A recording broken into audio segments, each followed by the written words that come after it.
पहिल्यांदा तर सागर बंगला सरकारी आहे। कोणीही सरकारी कामाने कधीही सागर बंगल्यावर येऊ शकतं, कोणाची अडवणूक नाही। दुसरी गोष्ट, जे माननीय मुख्यमंत्र्यांनी या ठिकाणी सांगितलं,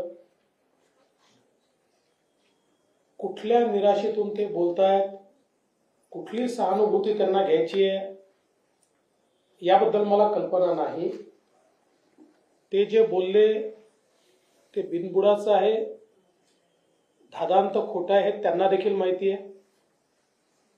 मराठा समाजाकरता मी काय केलं मुख्यमंत्र्यांनी आता सांगितलं आणि मराठा समाजालाही माहिती आहे। आज जी सारथी किंवा अण्णासाहेब पाटील आर्थिक विकास महामंडळ मराठा विद्यार्थ्यांना आणि तरुणांना आशेचं स्थान आहे, त्याची सुरुवात मी केली आहे। त्याच्या सगळ्या योजनांची सुरुवात मी केली आहे आणि त्याच्यानंतर माननीय मुख्यमंत्री महोदयांनी त्या सगळ्या योजना अधिक सुदृढ केल्या आहेत, त्या योजनांमध्ये वाढ केलेली आहे। मराठा आरक्षण मी हायकोर्टात देखील टिकवलं, जोपर्यंत मी मुख्यमंत्री होतो सुप्रीम कोर्टात देखील टिकवलं।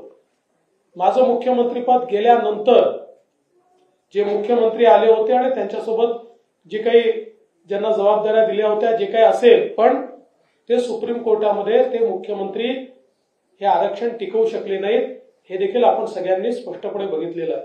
त्यामुळे कोणाच्या म्हणण्याने मराठा समाज त्या गोष्टीवर विश्वास ठेवेल असं मानणाऱ्यांपैकी मी नाही। पण एक गोष्ट मात्र निश्चित आहे, जी स्क्रिप्ट आतापर्यंत उद्धव ठाकरे बोलत होते, ज्या स्क्रिप्टवर पवार साहेब बोलत होते, नेमक्या तशाच स्क्रिप्टवर तेच विषय जरांगेंनी का मांडावे असा माझ्यासमोर प्रश्न आहे। त्याच्यामुळे याच्या पाठीशी काय आहे काय नाही आहे मुख्यमंत्री महोदयांनी सांगितलं, त्याची काही कल्पना आमच्याकडे आहे, ती योग्य वेळी बाहेर येईल। तुर्तस एवढंच आहे, कायदा सुव्यवस्था न बिघडवता कोणी आंदोलन केलं तरी आमची हरकत नाही, पण कायदा आणि सुव्यवस्थेचं पालन होणार नसेल तर पोलिसांना योग्य कारवाई ही करावीच लागेल।